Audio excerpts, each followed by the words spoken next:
Hello दोस्तों, मैं आनंद कुमार सेन एक बार फिर से दोबारा स्वागत करता हूँ फिजिक्स की क्लास में।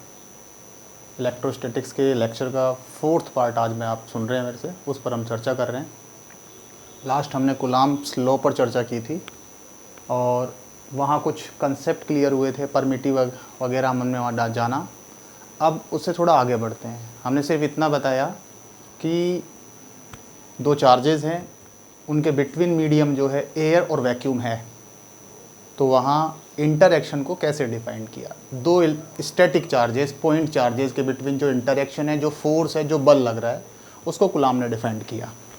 अगर वहाँ मीडियम चेंज होता है तो फोर्स को किस तरह से रिप्रेजेंट करेंगे। मीडियम चेंज होगा, नेचर चेंज होगी, नेचर चेंज होगी तो नेचर को हम परमिटिविटी के नाम से जानते हैं, विद्युतशीलता के नाम से जानते हैं। दोनों अगर मीडियम हम चेंज करते हैं तो हम वही चार्जेस सेम रहें, डिस्टेंस सेम रहें, मीडियम चेंज करते हैं तो आगे क्या चेंजेस होंगे वो समझते हैं। तो आज का हमारा पहला टॉपिक है रिलेटिव परमिटिविटी, डाइलेक्ट्रिक कांस्टेंट या आपेक्षिक विद्युतशीलता और परावैद्युतांक हिंदी में बोलते हैं। वही दो चार्जेस बिटवीन डिस्टेंस r, अगर एयर और वैक्यूम है तो फोर्स होगा कूलम्ब्स लॉ से 1/4πε0 Q1 Q2 over r square. Assume कर लेते हैं मीडियम बदल दिया है। मीडियम बदलने का मतलब आपने नेचर बदल दी है। नेचर आपने बदली है तो सिर्फ ये नेचर है, चार्जेस वही हैं, डिस्टेंस वही है, फोर्स बदलेगा ड्यू टू नेचर, प्रकृति के बदलने के कारण। तो 1/4πε Q1 Q2 और r स्क्वायर। मीडियम बदला है तो फोर्स का सिंबल हमने बदल दिया है। अब यहाँ इन दोनों इक्वेशंस को कंबाइन कर रहे हैं, इस इक्वेशन को इससे डिवाइड कर रहे हैं तो ये कैंसिल होगा, ये कैंसिल होगा, 4π से 4π कैंसिल होगा। इसको इससे डिवाइड कर रहे हैं तो ये ऊपर जाएगा, ये नीचे आने वाला है। तो हमारे पास जो कंसेप्ट बचेगा, रिमेनिंग पार्ट होगा एप्सिलॉन और एप्सिलॉन जीरो। मतलब एक तरीके से ये परमिटिविटी, ये दूसरी परमिटिविटी, एयर वैक्यूम का, ये मीडियम का, इन दोनों का रेशो बचा हुआ है। इस कंबाइंड रेशो को हम एप्सिलॉन आर से डिनोट कर रहे हैं। ये जो एप्सिलॉन आर है इसी को हम dielectric constant of the medium या मीडियम का डाइलेक्ट्रिक कांस्टेंट, परावैद्युतांक, या फिर इसी को आपेक्षिक विद्युतशीलता या रिलेटिव परमिटिविटी के नाम से जानते हैं। मतलब एक तरह से डिफाइन करें तो ये इसका डेफिनेशन। कॉमन सेंस में किसी भी मीडियम की वैक्यूम के रेस्पेक्ट जो परमिटिविटी है उसको हम डाइलेक्ट्रिक कांस्टेंट या रिलेटिव परमिटिविटी या फिर परावैद्युतांक के नाम से जानते हैं। ठीक है। अब जनरली क्वेश्चंस कहाँ से पुट होते हैं? क्वेश्चंस आपके पास दो चार्जेस दे, बिटवीन मीडियम दे और उसका मीडियम का डाइलेक्ट्रिक कांस्टेंट परावैद्युतांक देगा, फोर्स डिफाइन करवाएगा आपको। जबकि परावैद्युतांक या डाइलेक्ट्रिक कांस्टेंट की रिक्वायरमेंट नहीं है, आपको चाहिए एप्सिलॉन, परमिटिविटी, विद्युतशीलता की। तो इस फॉर्मूले से आप आगे जा सकते हैं। एप्सिलॉन आर का फॉर्मूला एप्सिलॉन और एप्सिलॉन जीरो। आपको क्वेश्चन में एप्सिलॉन आर मिलेगा तो यहाँ से एप्सिलॉन जीरो और एप्सिलॉन आर का प्रोडक्ट जो होगा वो एप्सिलॉन को रिप्रेजेंट करते हैं। यहाँ से आप फॉलो करके एप्सिलॉन को कैलकुलेट कर सकते हैं और फिर कूलम्ब्स लॉ फॉलो करके आप कैलकुलेशन कर सकते हैं फोर्स की। मतलब यहाँ कोई मायने नहीं रखता है कि मीडियम की परमिटिविटी आपके पास है या नहीं है। अगर आपके पास उस मीडियम का डाइलेक्ट्रिक कांस्टेंट है और एयर वैक्यूम की परमिटिविटी आपको आती है, वहाँ से आप कैलकुलेट कर सकते हैं रिलेटिव परमिटिविटी या डाइलेक्ट्रिक कांस्टेंट के कंसेप्ट से उस मीडियम की परमिटिविटी को, और हम फिर कैलकुलेट कर सकते हैं फोर्स को। दूसरा कंसेप्ट जो यहाँ से हम जनरल कॉमन सेंस आपसे बोले कि एयर या वैक्यूम का रिलेटिव परमिटिविटी क्या होगी, उसका परावैद्युतांक क्या होगा, उसका डाइलेक्ट्रिक कांस्टेंट क्या होगा, तो उसी कंसेप्ट को फॉलो करते हैं। फॉलो करने के लिए एप्सिलॉन आर का डेफिनेशन है मीडियम की परमिटिविटी और एयर या वैक्यूम की परमिटिविटी। तो जब दोनों ही मीडियम आपके पास एयर वैक्यूम है तो एप्सिलॉन जीरो 1। तो एयर और वैक्यूम का जो डाइलेक्ट्रिक कांस्टेंट होगा वो 1 होगा और जो कंडक्टर मटेरियल है उनके लिए इसकी वैल्यू इन्फिनिटी होती है।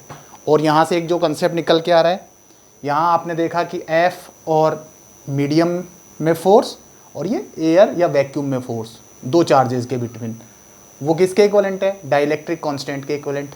तो यहाँ से आप क्या क्लियर देख रहे हैं कि जो किसी भी मीडियम में आपके पास फोर्स है उसके रेस्पेक्ट एयर या वैक्यूम में जो दो चार्जेस के बिटवीन फोर्स लगेगा वो डाइलेक्ट्रिक कांस्टेंट के एप्सिलॉन आर, यानी कि उस मीडियम के एप्सिलॉन आर टाइम्स होगा। मीडियम का जितना ज़्यादा डाइलेक्ट्रिक कांस्टेंट होगा एयर या वैक्यूम का फोर्स उतना ज़्यादा।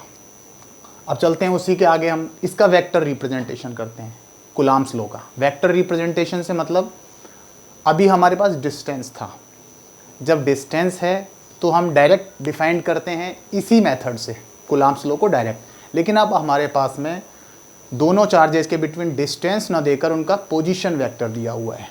अब पोजीशन वेक्टर है तो उसको वेक्टर फॉर्म में रिप्रेजेंट आपके पास में करना होगा।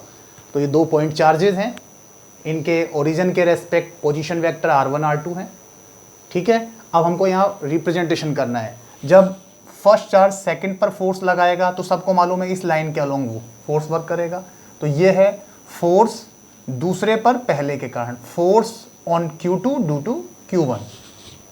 वैसे ही जब ये चार्ज इस पर फोर्स अप्लाई करेगा तो उसकी डायरेक्शन होगी इन दोनों को मिलाने वाली लाइन के अलोंग इस डायरेक्शन में। ये है F12 मतलब फोर्स पहले पर दूसरे के कारण, force on one due to two. तो दोनों आपके पास दिख रहे हैं अपोजिट डायरेक्शंस में, डायरेक्शन अपोजिट हैं। और क्या रिलेशन है इसमें, आगे बढ़ते हैं उसके लिए। जब आपको इस पर फोर्स कैलकुलेट करना है इसके रेस्पेक्ट, तो आपको पोजीशन वेक्टर चाहिए Q2 का Q1 के रेस्पेक्ट, उसको रिप्रेजेंट करेंगे R21 से। सेकंड का 1 के रेस्पेक्ट, तो वो 11 से हम पढ़ते आ रहे हैं, जहाँ पोजीशन वेक्टर सीखे सेकंड का 1 के रेस्पेक्ट होगा R2 minus R1।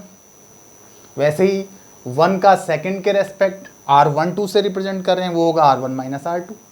Force apply करते हैं डायरेक्ट Q2 पर, Q1 के कारण फोर्स निकालना है, तो मेथड वही कूलम्ब्स लॉ 1/4πε0। 1 पर 2 के कारण दोनों चार्जेज आएंगे, यहाँ डिस्टेंस का स्क्वायर, यहाँ पोजीशन वेक्टर। जब फोर्स इस पर कैलकुलेट कर रहे हो तो 2 का 1 के रेस्पेक्ट, इसलिए डिस्टेंस का सिंबल भी 2 का 1 के रेस्पेक्ट। अब समस्या क्या है, प्रॉब्लम क्या है, हमारे पास डिस्टेंस नहीं है, यूनिट वेक्टर्स भी नहीं है, हमारे पास सिर्फ अवेलेबल हैं इन दोनों के पोजीशन वेक्टर्स। तो इस फॉर्मूले को पोजीशन वेक्टर्स में चेंज करते हैं। तो इसके डिनोमिनेटर न्यूमरेटर अंश और हर में हम R21 से मल्टीप्लाई कर रहे हैं। अगले स्टेप में किया R21 दोनों साइड में है, ऊपर नीचे। यहाँ क्या होगा, R21 cap R into R cap क्या होता है, पोजीशन वेक्टर में हम कन्वर्ट कर सकते हैं। तो ये होगा पोजीशन वेक्टर, 21 है तो 21 वेक्टर, यहाँ स्क्वायर, यहाँ 1 पावर, ट्रिपल पावर हो गए। अब क्या है, हमारे पास वेक्टर में कन्वर्ट हो गया। अब वेक्टर में कन्वर्ट हो गया, R21 पोजीशन वेक्टर है सेकंड का 1 के रेस्पेक्ट, तो सेकंड का 1 के रेस्पेक्ट R2 माइनस R1 तो हम यूज़ कर सकते हैं। तो सेकंड का फोर्स, सेकंड पर फोर्स ड्यू टू 1 क्या होगा, दूसरे पर पहले के कारण बल क्या होगा, 1/4πε0 Q1 Q2 R2 minus R1, इसका वैल्यू रिप्लेस कर दिया है। और ये है इसका मैग्नीट्यूड। तो किसी भी वेक्टर का मैग्नीट्यूड आपको कैलकुलेट करना आता है, लेकिन यहाँ सिर्फ सिंबॉलिक है, R2 minus R1 magnitude cube. Magnitude कैसे कैलकुलेट करते हैं, कोई भी वेक्टर है, अगर आपके पास ये वेक्टर है R is equals to X I cap plus Y J cap plus Z K cap, तो ये आपने सीखा है इसका मैग्नीट्यूड निकालना। आई कैप का कॉफिशिएंट, आई कैप का गुणांक का स्क्वायर, जे कैप के गुणांक का स्क्वायर, के कैप के कॉफिशिएंट का स्क्वायर का अंडर रूट। जब हमारे पास वेक्टर अवेलेबल होंगे तो इस मेथड से हम मैग्नीट्यूड कैलकुलेट कर सकते हैं और यहाँ वैल्यू यूज़ करके फोर्स कैलकुलेट कर सकते हैं। अभी फोर्स आपने देखा 2 पर फर्स्ट के कारण, दूसरे पर पहले के कारण ये। अब इसी मेथड से हम आगे बढ़ें तो अगर इसको फर्स्ट पर सेकंड के कारण F12 कैलकुलेट करें तो 1/4πε0, ये दोनों सेम रहेंगे। यहाँ क्या होगा, 2 को 1 से रिप्लेस करेंगे, 1 को 2 से, तो 1 माइनस 2, 1 माइनस 2, सेम मेथड। अब दोनों में क्या है, दोनों के मैग्नीट्यूड देखें, दोनों में कॉमन ये वेक्टर हैं, ये दोनों अपोजिट वेक्टर्स हैं क्योंकि दोनों की डायरेक्शन अपोजिट हैं। लेकिन यहाँ मैग्नीट्यूड, डायरेक्शन अपोजिट हैं लेकिन मैग्नीट्यूड सेम है। तो मतलब क्या है, ये दोनों फोर्स सेम इन मैग्नीट्यूड, परिमाण इनका समान है, डायरेक्शन अपोजिट हैं। इसलिए जब हमारे पास 2 चार्जेज हो एक सिस्टम में तो एक दूसरे पर जो फोर्स अप्लाई करते हैं, कूलम्ब फोर्स जो अप्लाई करते हैं, वो मैग्नीट्यूड में सेम है, डायरेक्शन में अपोजिट हैं। तो इसी वजह से आपके पास इस पूरे सिस्टम में रिजल्टेंट फोर्स 0 होगा। तो यहाँ क्या है, both forces are same in magnitude, opposite in direction, परिमाण सेम है, दिशा विपरीत है, इसलिए रिजल्टेंट फोर्स कितना आ रहा है, 0। इसलिए हमारे पास रिजल्टेंट फोर्स 0 रहेगा। तो ये इसका वेक्टर रिप्रेजेंटेशन, मतलब डिस्टेंस ना दे करके वेक्टर्स दिए हुए हैं तो उसको डिस्टेंस को वेक्टर में हमने कन्वर्ट कर दिया है। अब इसी से आगे चलते हैं अध्यारोपण का सिद्धांत, सुपरपोजिशन थ्योरी। मतलब एक सिंगल चार्ज हो, उस चार्ज पर चार्जेस के ग्रुप के कारण अपने को फोर्स कैलकुलेट करना हो। एक अकेले चार्ज पर बहुत सारे आवेशों के कारण आपको रिजल्टेंट फोर्स निकालना है, तो क्या करेंगे? हमको सीखा है कुलाम्स लॉ में 2 के कारण तो हमने सीखा है, तो अब ग्रुप में क्या करेंगे? ग्रुप के अलग अलग चार्जेस के कारण उस आवेश पर हम बल निकाल लेंगे। और बल एक सदिश राशि है, सदिश राशि है तो उसके बाद क्या करेंगे? सारे अलग अलग बलों का बीजगणित, आपके पास अगर डायरेक्शन एक है तो एल्जेब्रिक सम कर देंगे, बीजगणित योग कर देंगे। लेकिन जनरली डायरेक्शन अलग है तो फोर्स एक वेक्टर क्वांटिटी है और वेक्टर है तो फिर हम वेक्टर सम कर देंगे। तो यहाँ ग्रुप दिखाया है, बहुत सारे चार्ज हैं, Q1, Q2, Q3, Q4, Q5, Q6 और Qn तक इस तरह से हैं। सबके पोजीशन वेक्टर्स हैं R1, R2, R3, R4, last Rn दिखाया है, Rn से दिखा दिया है। अब बात है कि यहाँ हमको चार्ज कैलकुलेट करना है फर्स्ट चार्ज पर, इन बाकी सारे चार्जों के ग्रुप के कारण रिजल्टेंट फोर्स अपने को कैलकुलेट करना है। तो क्या करेंगे? पहले सेकंड के कारण फर्स्ट पर फोर्स कैलकुलेट करेंगे, अभी जो सिखाया आपके पास वेक्टर रिप्रेजेंटेशन में। फिर थर्ड के कारण फर्स्ट पर फोर्स कैलकुलेट करेंगे, पहले फर्स्ट पर सेकंड के कारण, फिर फर्स्ट पर थर्ड के कारण, फिर फर्स्ट पर फोर्थ के कारण, फर्स्ट पर फिफ्थ के कारण और लास्ट nth के कारण। सारे अलग अलग डायरेक्शन में आएंगे तो उसके बाद हम वेक्टर सम करेंगे। तो यहाँ दिखाया हमने रिजल्टेंट फोर्स फर्स्ट पर सेकंड के कारण, फर्स्ट पर थर्ड के कारण, फर्स्ट पर फोर्थ के कारण और फर्स्ट पर nth के कारण, nवे पार्टिकल चार्ज पार्टिकल के कारण। तो आपको पता है फर्स्ट पर सेकंड के कारण क्या होगा?